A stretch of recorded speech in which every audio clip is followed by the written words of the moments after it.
Edward Mãos de Tesoura é uma comédia e eu posso provar. Pelo menos até metade do filme. Tem barraco, confusão, brigas e intrigas, armações, invasão domiciliar, amor, vingança. Tudo isso e muito mais hoje, na sessão da brincadeira, né? Na sessão da tarde, não. É nesse vídeo aqui. Porque hoje eu vou te contar a história do filme Edward Mãos de Tesoura. Continua quente, então eu continuo neste local. Edward Mãos de Tesoura é um filme de 1990, dirigido pelo Tim Burton, e em coautoria com Caroline Thompson. E o Ed é interpretado pelo Johnny Depp. O Google diz que é um filme de fantasia sombria, drama e romance, mas eu particularmente acho que caberia uma comédia aqui também. Atenção, as falas a seguir são meras conjecturas de uma pessoa que ficou muito tempo sem ver esse filme. Podem ou não ser verdade, não levem para o coração, amém, obrigada. Tem no mínimo uns 15 anos que eu assisti esse filme, mas eu vou fazer meu melhor pra lembrar. Ok, a história tá sendo contada por uma senhorinha que é a menina que aparece no filme. Ela mora numa cidade e nessa cidade sempre neva.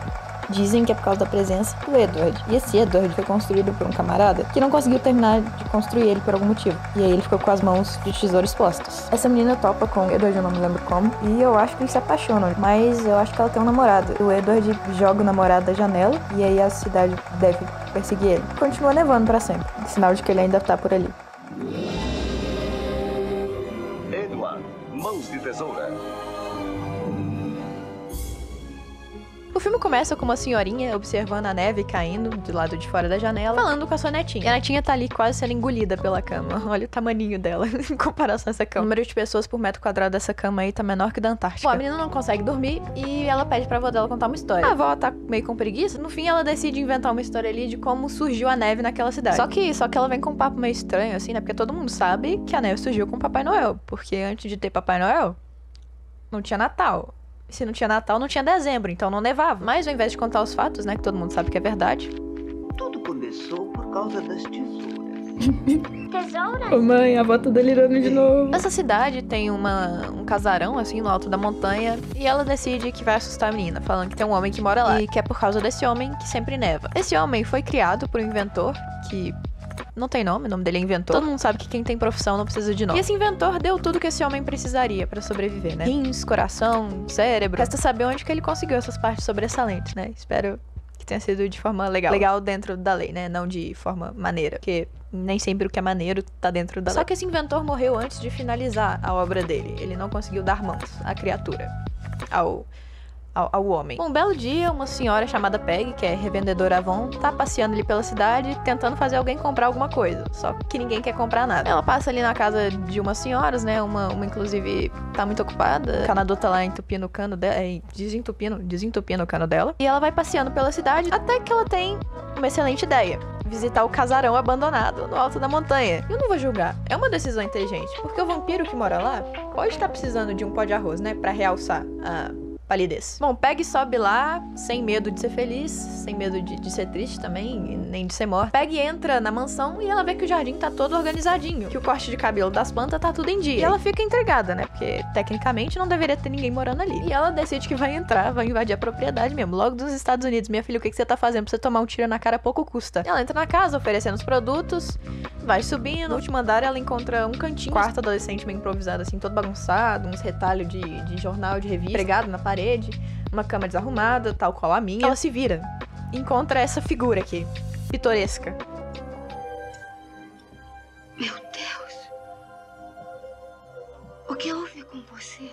Ela encontra um gótico com mãos de tesoura. Ela se aproxima da criatura, fica com pena dele, né? Porque ele tá ali sozinho. Ela pergunta onde estão os pais dele, ele não sabe responder, fala que o pai dele não acorda mais. E ela decide que vai adotar esse gótico, que vai levar o gótico pra casa. E é isso que ela faz. Bota ele no carro. No caminho pra casa dela, várias vizinhas, várias mulheres da vizinhança percebem que ela tá levando um gótico pra casa. E elas ficam muito intrigadas, porque elas nunca viram algo assim antes. Peg chega em casa, as mulheres começam a ligar entre si pra fofocar. Misericórdia, a casa tá vazia. Tem nada na casa. Que agonia. Parece a casa da Kim Kardashian. Ela apresenta a casa pro Edward, apresenta as fotos do marido, do filho, da filha. Ele acha a filha bem interessante. Ela indica pra ele um quarto ali, pra ele entrar pra trocar de roupa, e o telefone começa a tocar, ela vai lá atender. Bom, ele fica meio deslumbrado, assim, com as coisas que estão no quarto. O colchão da cama é um colchão d'água. Eu nem sabia que isso existia de verdade. Eu achava que isso era só um mito, assim, mas pelo menos nos sets de filmagem, colchão d'água existe. E bom, digamos que ele não é muito habilidoso, assim, né, na arte trocar de roupa. A Peg desliga o telefone, perde a paciência e coloca pra gravar os recados e vai lá ajudar o Ed. Ele consegue colocar a roupa por cima da que ele tava usando, inclusive. Sei lá, talvez aquilo faça parte do corpo dele. Talvez ele tenha absorvido a essência gótica e se transformou na goticidade em si, né? Peg termina de vestir ele e vai fazer um skincare no garoto. Passa o dia e todos os maridos das mulheres dos vizinhos chegam em casa com seus respectivos carros coloridos. O marido da Jill, por acaso, é o Michel Temer. Já estão. Bem que eu pedi uma pastilha. Na sua juventude ali, na época que ele tinha uns 250 a 300 anos. E todos vão jantar pra recepcionar o gótico que eles adotaram. Mas é um jantar, assim, bem...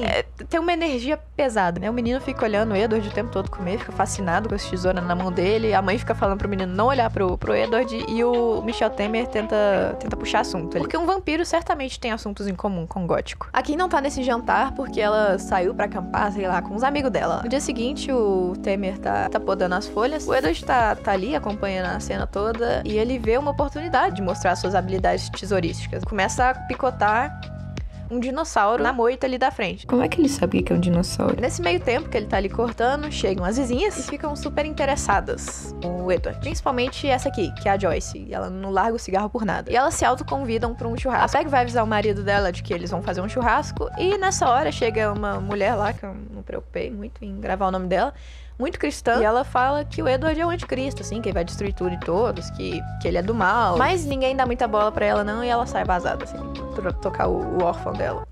Tocar o órgão, aquele piano que faz...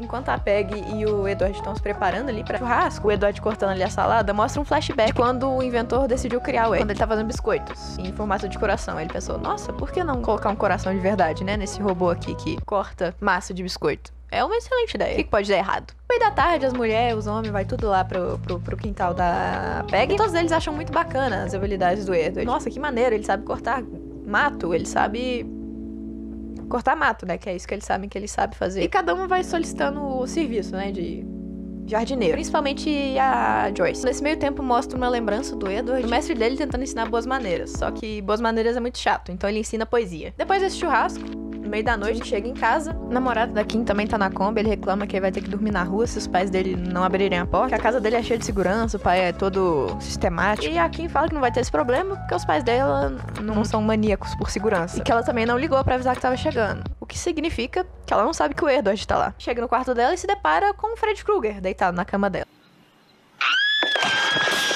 E ele se assusta com o susto dela. E fica todo mundo assustado, todo mundo começa a gritar. E a mãe vai lá tentar consolar a Kim, o pai vai lá tentar consolar o Edward. A Kim fica meio chocada, né, com a presença de um gótico ali na casa. Acho que eu também ficaria. Enquanto isso, o Temer vai bater um papo com o Edward e oferece pra ele suco de limão. Só que o suco de limão, na verdade, é whisky. E ele fica bem mal. Ele já tem uma cara meio de cadáver, assim, parece que ele vai ter outro piripá. Bem na hora que ele tá bebendo whisky, chega a Kim lá embaixo, vai cumprimentar ele, só que ele desmaia ali no chão. No dia seguinte, o Ed vai na casa da Joyce cortar a grama e ela oferece pra ele suco de limão. Limonada.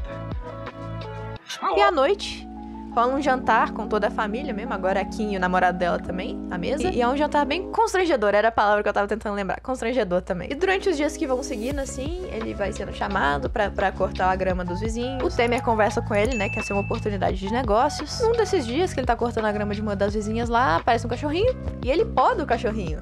Faz essa coisa maravilhosa aí, bem artística mesmo. E aí todas as vizinhas formam uma fila ali na casa pra cortar o pelo dos cachorros, pra deixar eles diferentes. E no meio dessa bagunça aí, a Joyce descobre que ele também é um cabeleireiro, excêntrico, né? Eu não vou chegar a falar bom, assim, porque bom é relativo. E ela gosta muito.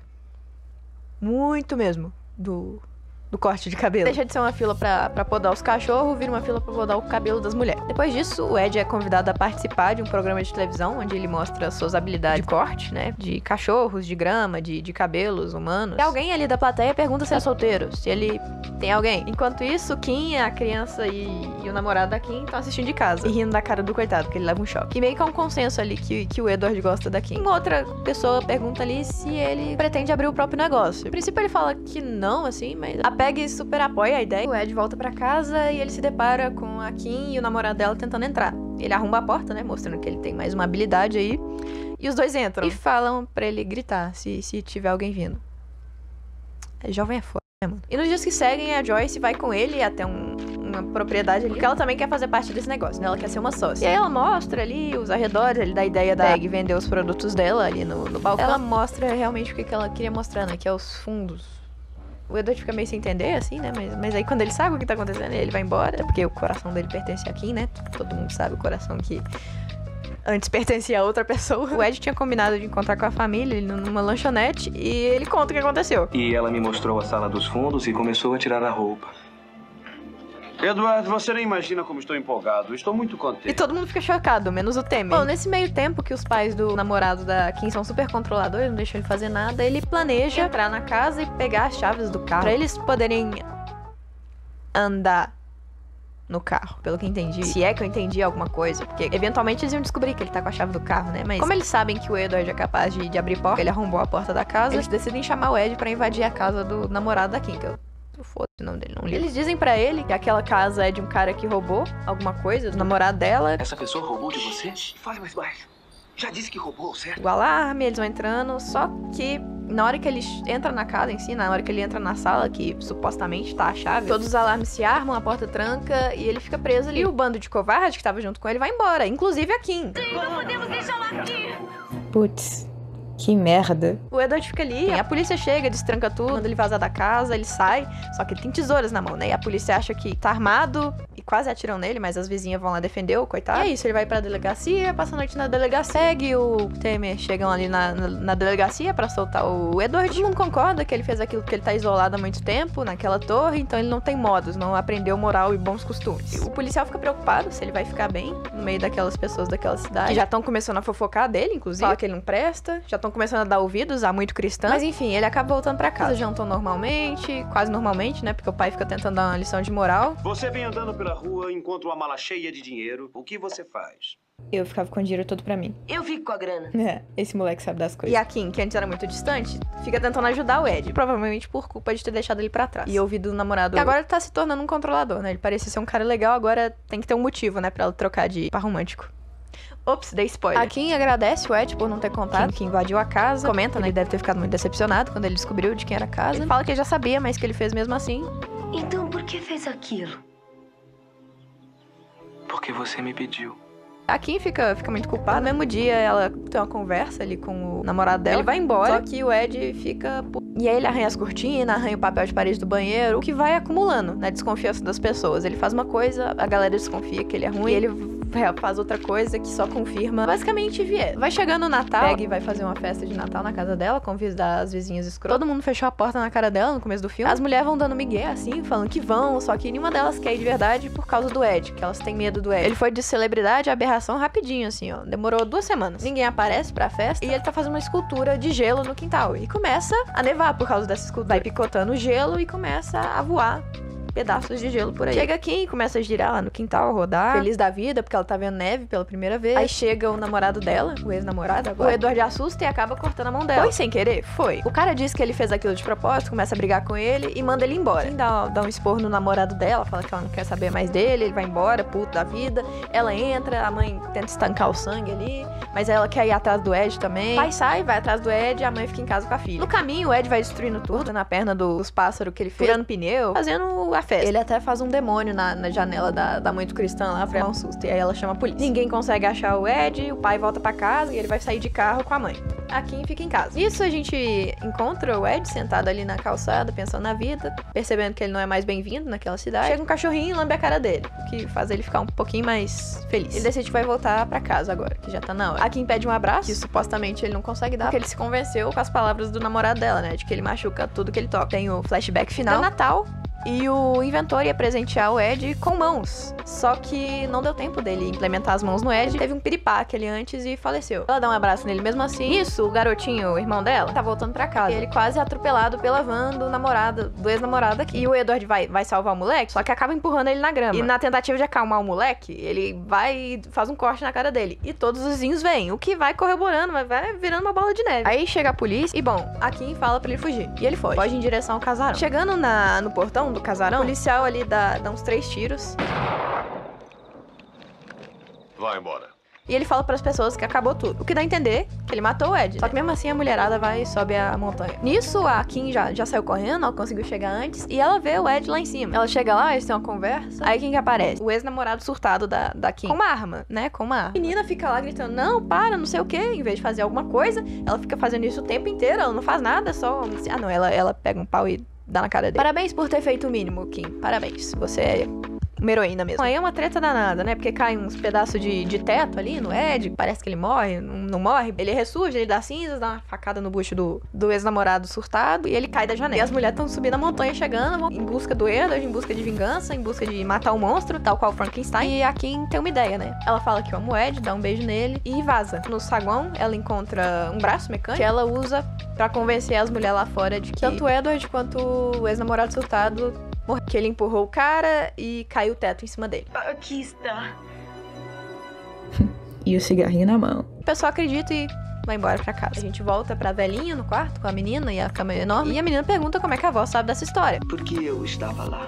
Ela fala que a avó dela ainda pode ir lá, mas ela diz que não vai porque... Prefiro que ele se lembre de mim como eu era antes. A senhora responde que não tem certeza, mas ela acha que ele tá vivo, porque antes dele chegar na cidade, nunca nevou. E depois que ele chegou na cidade, sempre nevava. E aí mostra o casarão, o jardim ali, todo bem feito, bem cuidado. E naquela parte de cima, várias estátuas de gelo, que ele picota, e é daí que surge a neve. Essa é a história de Edward Mãos de Tesoura. Eu espero que vocês tenham gostado do vídeo. Caso não tenham gostado, e mesmo se tiver gostado, talvez você goste desse vídeo aqui, ó. E se você quiser aguardar os meus próximos vídeos, você pode clicar aqui e se inscrever no canal. Ou aguardar a boa vontade do YouTube de te indicar. Você quem sabe.